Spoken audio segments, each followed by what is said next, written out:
This is Vigilio Aguilar Mendez, and have any of you heard of what's going on with him? I'm about to compare two scenarios, and I need you to stick around and tell me how any of them make any kind of sense. He's 18 years old, doesn't speak English, he was outside of the hotel that he was living at the time on the phone talking to his father, and here comes a police officer and said that he looked suspicious. So of course, invasion of privacy, if he looks suspicious, we have to ask all the questions, right? Helio tries in the best way that he can to let the officer know that he does not speak English. So instead of the officer, I don't know, maybe calling for a translator, instead of trying to do something like that, they just attack him. So after multiple police officers piled up on him, tased him a couple of times, one of the officers ends up passing away from a heart attack.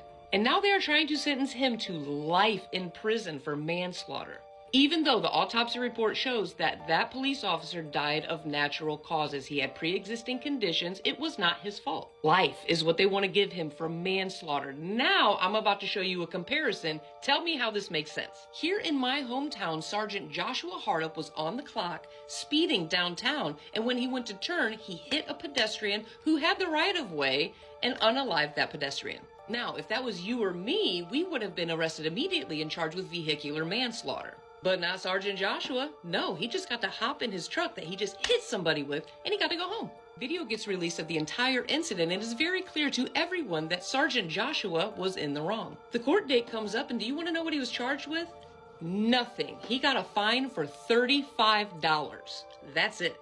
$35 fine for actually committing vehicular manslaughter. Will not face any criminal charges. You want to know who did the investigation on that whole case? That's right, his own police department. So a police officer ends up passing away because he had pre-existing conditions and he had a heart attack. And now an 18-year-old is being charged for manslaughter because of that, and they want to put him away for life. But a cop who has a bad driving record dated all the way back to 1998 actually hits somebody with his truck, unaliving the person, and he gets charged nothing. How does that make sense? Now I'm going to end this video with a question, and I really want you to think what I'm about to ask you.